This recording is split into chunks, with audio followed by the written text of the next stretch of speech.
History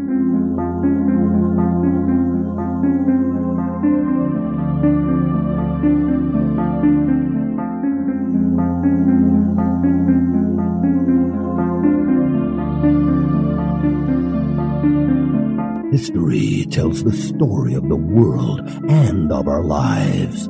Sometimes that history goes bump in the night.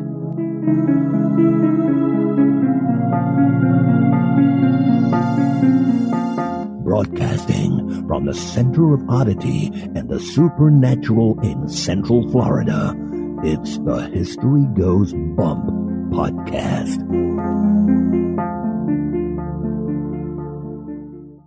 Hello, you spooktacular people. Welcome to History Goes Bump Redux. I am your host, Diane. And this is Kelly.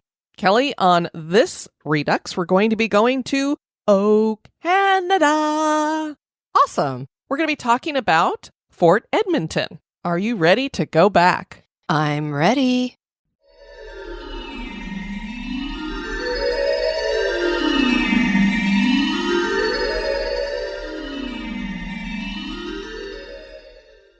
Fort Edmonton is a settlement that dates back to the true beginnings of Canada becoming an official country and to Alberta becoming a province.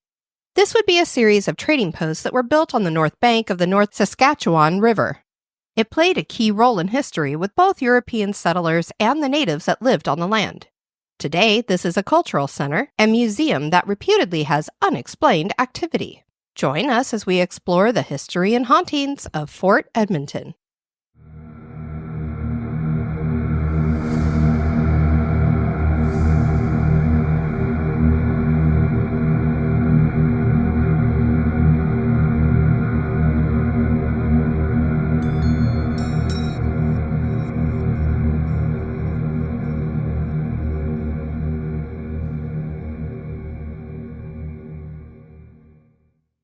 The area that is now known as Alberta, Canada, was first settled by several First Nation tribes, including the Cree, Blackfoot, Dene, also known as the Chippewan, Assiniboine, Sarchi, Stoney, and Blood. These tribes were semi-nomadic and traveled following the buffalo herds. These native people traveled in groups of lodges, which was a term used to identify a group that shared a teepee as a family unit. The Blackfoot traveled as 10 to 30 lodges, which could equal up to 240 members. In 1670, King Charles II of England granted trading rights to the Hudson Bay Company for Alberta, which was called Rupert's Land at the time. The land was named for the king's cousin, Rupert. He was the one who got the royal charter and land grants for the governor and company of adventurers of England trading into Hudson Bay. The Hudson Bay is considered the Great Inland Sea. The Hudson Bay Company named itself for this sea, and they made it a practice early on to build their forts near the water. They would trade with the native people there, exchanging metal goods like knives and kettles and special items like beads and blankets for fur pelts. In the late 18th century, the company was forced to move operations more inland. It is believed that Anthony Henday was the first European to explore Alberta for the Hudson Bay Company, but that was not until 1754. Before him, French fur traders more than likely had come, and many had intermingled with the tribes, creating a new race known as the Métis. The Métis tribe would go on to establish itself in present-day Manitoba. Today, there are approximately 400,000 Métis in Canada. The word Métis is French for mixed. A rivalry began with another company called the Northwest Company when they built a fort in the region in 1778. The two companies, Hudson Bay and Northwest Company, fought over territories and trading for years. Finally, in 1821, the Hudson Bay Company absorbed the Northwest Company. So it sounds like our modern day kind of corporate battles and things. They go back and forth, and then one of them buys the other, and it starts to grow into a monopoly. The early history of Alberta is tied heavily to the fur trading and this back and forth. Alberta eventually became a province in 1905. The town of Edmonton was selected as her capital. The city of Edmonton was an area bought by the Canadian government from the Hudson Bay Company in 1870. In 1892, Edmonton would formally be incorporated as a town. Not many called the place home until the Klondike Gold Rush started in 1896, and Edmonton became a hub for supplies. In 1930, Edmonton became the gateway to the north, and when oil was discovered there in 1947, its economy changed forever. But before Alberta was a province and before Edmonton was a city, the Hudson Bay Company founded Fort Edmonton. Fort Edmonton was established on the Northern Saskatchewan River in 1795 by the Hudson Bay Company as a fortified trading post next to its rival Northwest Company. We mentioned earlier that the Northwest Company had built a fort in 1778. That was Fort Augustus. Due to the competitive nature of both trading companies, it was said that the two forts were built a musket shot apart in distance. That's such an interesting way to measure distance. It could be meters since we're in Canada here or something of that nature, or maybe a stick or a couple sticks or something. But musket shot, that kind of tells you what the relationship was here. Well, yeah, and it kind of reminds me of the term when houses are built close together. It's a pie passer house. Oh, yeah, sure. Because you could just reach over to your neighbor and pass them a pie over. Yeah, or some of the houses that you go by, and I always say you could stand in the middle and put your hand on each house. That's a pie passer. Yeah. It was John Peter Prudent, a clerk for the Hudson Bay Company, who named the fort after Edmonton, Middlesex, England. Both trading posts, Edmonton and Augustus, were moved several times, but they retained their names. Fort Edmonton was home to several Canadian historical figures, such as the first woman from European descent to live in the region, French-Canadian Marie-Anne Gaboury, grandmother to Louise Riel, the founder of the province of Manitoba. Also, from 1826 to 1853, the fort thrived under the management of the colorful John Rowand, a fur trader who was from Montreal, who remained at the fort until his death in 1854, once he was appointed to the fort. He was called one of the most pushing, bustling men in the service, warm-hearted and friendly in an extraordinary degree. He was also known as Iron Shirt by the Native Americans, and was considered one of the most influential white men on the Saskatchewan plains. As mentioned, Fort Edmonton was moved several times. The term mark was used for each spot where the fort was moved. There are 5 marks for the fort. The first was built in 1795 and lasted until 1801. Several years of declining and increasingly scarce firewood caused the fort to be moved upstream to what is now the Rossdale area in downtown Edmonton. The second mark was built in 1801 and lasted until 1810 when it was moved to the mouth of White Earth Creek, 100 kilometers northeast from the modern city of Edmonton to Smoky Lake, Alberta, and the third mark was built. This one stood from 1810 to 1812. The natives would not trade at this location, and so it was moved again. The fourth mark stood from 1813 to 1830. At that time, the two forts returned to an original site, and then in 1821, the Hudson Bay Company merged with the rival Northwest Company, and the Fort Augustus name was dropped.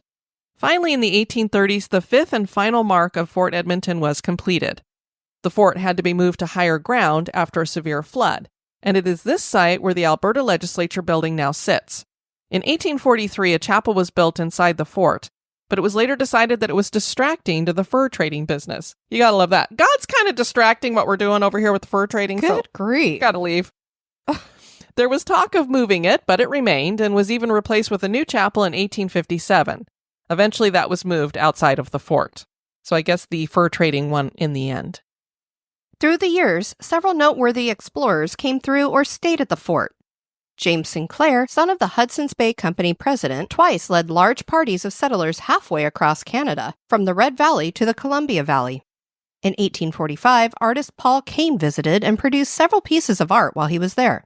In 1859, the 9th Earl of Southesk visited on his way to the Rocky Mountains, hoping that the fresh mountain air would improve his health.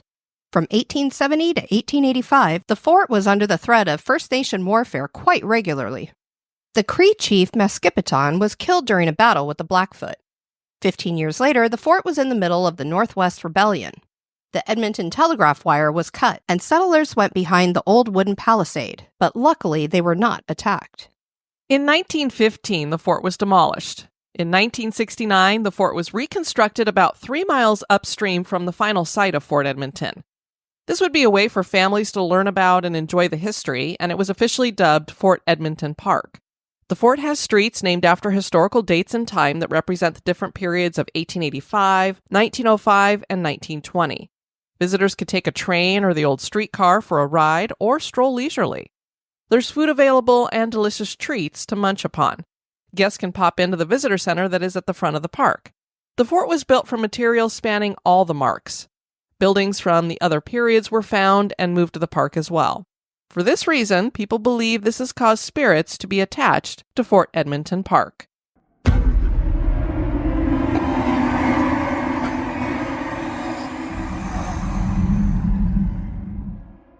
In 2003, a group was visiting Fort Edmonton Park and they were touring the Firkins house. Dr. Ashley M. Firkins and his family built the home in 1912. It is a beautiful example of the craftsman style and was one of the first homes designed this way in Edmonton. The interior design is in stark contrast to the closed-off rooms of the Victorian era. These rooms were done in an open plan with interconnected rooms. Firkins was a dentist and adventurer from America. The Firkins lived in the house from 1911 until 1923. And the Firkins would have been the doctor, his wife, and then they had 2 daughters there. They sold it to Professor Robert Newton, and he sold it again in 1925 to Dr. E. H. Strickland, who was a professor of entomology. The house sold again in 1953 to Professor Douglas Crosby, and then it was later bought by the Carpetzes in 1985, and they donated the house to the park. The group that was touring it in 2003 took a picture near the Firkins children's bedrooms, and the picture revealed the image of a purple-eyed figure sitting on the bed after it was developed. What in the world? I've never heard purple-eyed. Usually you hear, red-eyed or something, or black-eyed. Also, the group saw a small boy playing with a red ball. There were no children in the group, but no one felt it was a threat. This boy has also sometimes been described as a teenager.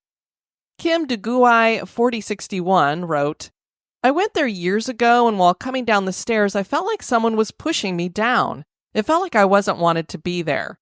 It was not a hard push, just strong enough to have me feeling someone pushing me. In the house, I did also hear someone talking upstairs. I was alone up there. Haunting experiences started with the Firkins house back before it was even moved. A woman named Sandy Jo Carpetz hosts a lifestyle, beauty, and travel blog under her name, sandyjo.com. And you may recognize that last name because we said something about the Carpetz's family owning the house before it was donated. There are so many stories told about the Firkins house that are crazy. Like, oh, this ventriloquist doll just all of a sudden appeared in a closet. Oh, look, there's a magical book that manifested here. What in the world? Oh, you know where that kid came from? It was a doctor who killed his son. Okay. Is it all bunk? Yeah, it's all bunk. And that's what's in a lot of the haunted books about Edmonton that feature the Firkins house and other things like that. So none of that is true. On the blog that Sandy Jo created, she shares about her experiences living in the Firkins home.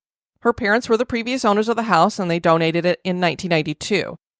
There are pictures on the blog documenting the house being picked up and moved over to the park. And this is another one of those where they put it on a tractor trailer. It's so crazy. And moved it a few miles. It's amazing how they do that. And they had a basement. So when a house has a basement, I'm always like, what in the world? How did you pick it up? I mean, they obviously didn't take the basement with it, but it seems like it would, I don't know, make it kind of harder when there's a basement underneath. Right. But what do I know about moving huge houses on a tractor trailer? Zip. And now a little break for a word about one of our sponsors.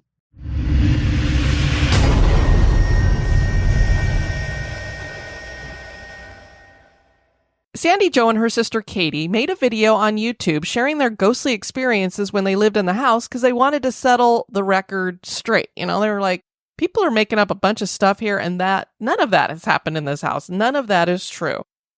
Their mother, Audrey, saw the apparition of a teenage boy wearing clothes from the 1950s. The people who owned the house before them did have a son who died in the 1950s or 1960s. Oh. So it matches up with that, and he did not die because his father killed him. Her first experience that made her think the house was haunted happened before they moved into the house. She and her husband would go over and do some things to get the house ready for moving into, and one day, Audrey looked back after they closed up and she saw the master bedroom light was on. She was sure she had turned it off. So she went back into the house and shut the light off. As she turned to leave the room, something she couldn't see jumped on her back. Oh no, my. We ain't doing piggyback rides with something I can't see. Maybe it was a monkey. Yeah, she's got a monkey on her back. She went running down the stairs and out of the house. The light thing happened again the next night. So her husband Rod offered to go shut off the light. But Audrey, she's like, no, I am not going to, we're moving into this house. I am not letting this house scare me. I'm going in there. I'm turning out the light. It was nothing but my imagination. There's nothing happening here. So she insists on going in there. She goes in and the same thing happened again. Turns off the light and something jumps on her back and she goes tearing down the stairs. So that was the initial things. Now, the girls had their own experiences too in the house.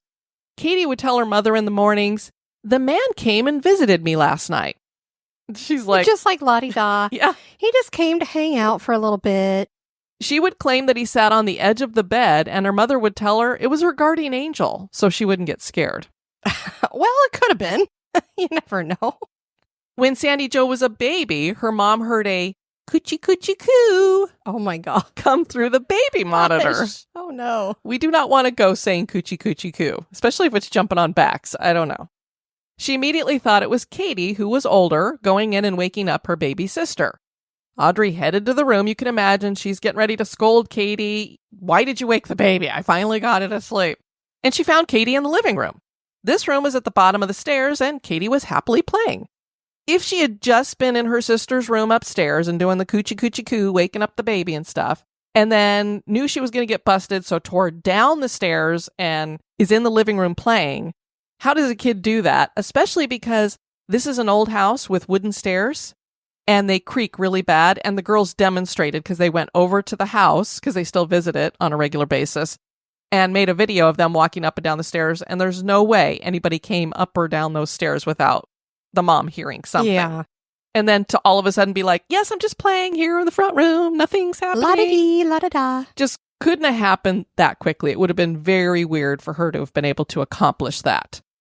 And her mother really only had to go from the kitchen through the dining room to get to the living room. So it's like crossing over just one room, basically. Audrey was tempted to grab Katie and run, but then she thought, well, you know, Sandy the baby's still upstairs and maybe we shouldn't just ditch the kid upstairs, you know? They also said that their dog often would get spooked by something they couldn't see. And they felt cold spots throughout the house often. And their dad loved to find them because he liked to hang out in them because, you know, he would be hot. So he's like, oh, I'm just going to hang out in this cold spot. That would be me. I'm sure it would be you. Of the age of hot flashes. Yes, you're like, I'm having a hot flash. Please, some ghost come haunt me right now. Come hug me. When construction crews moved the house and restored it, they claimed that their tools were moved around or went missing, and that the window panes would go up and down unassisted. In the study library, a group witnessed a female entity form near the bookcase. A picture caught an orb with the face of a male inside. There are reports throughout the park of people feeling eerie energy coming from the windows of the house. The staff report unexplained thumps, footsteps, and feeling that someone is standing behind them. This location was featured on Creepy Canada due to its haunted reputation.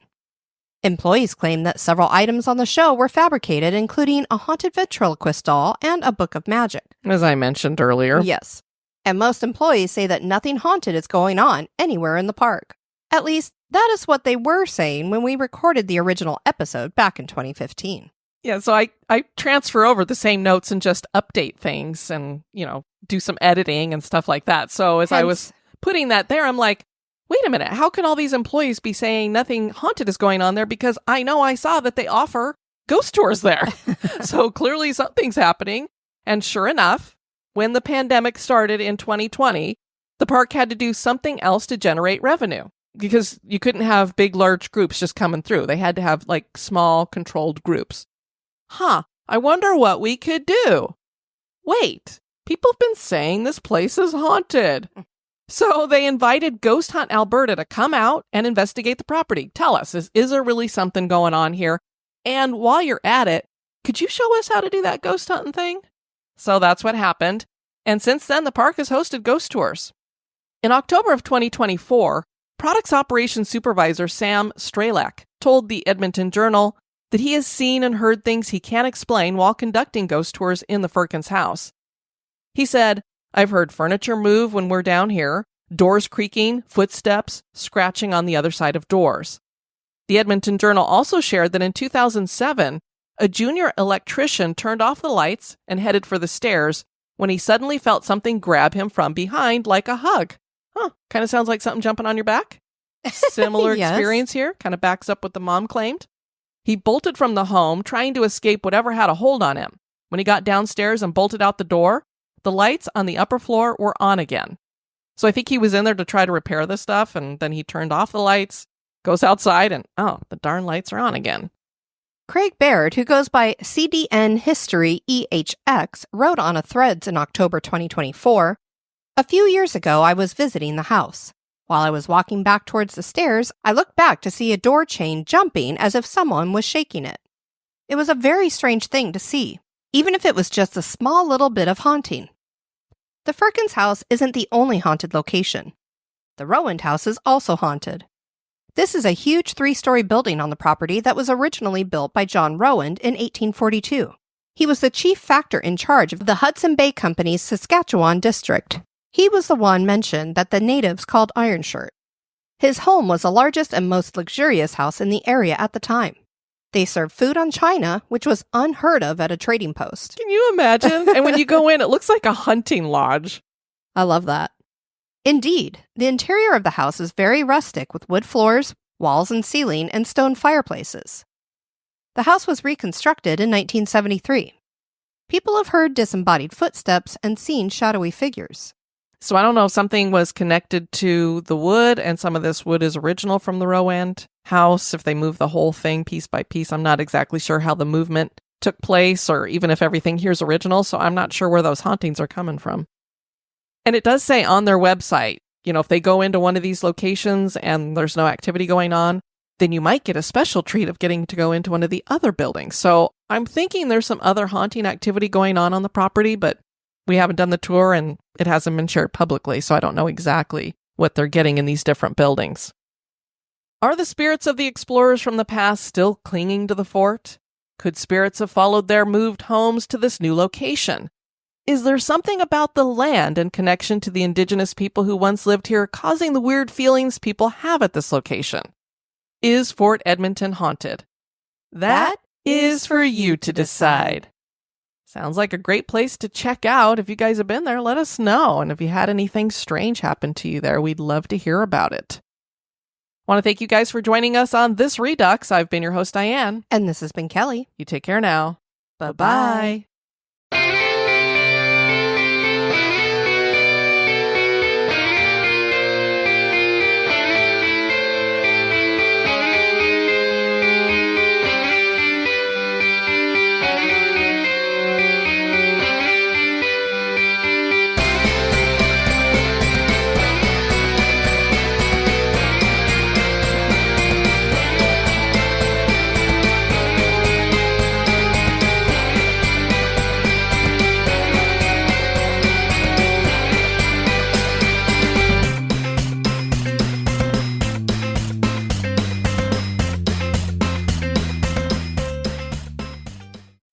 Who named the fort after Edmonton, Middlesex, England. I said sex. And Middlesex. What exactly is Middlesex? Sex in the middle? Oh. Not going all the way? I don't know. Oh my! That's second base. Okay.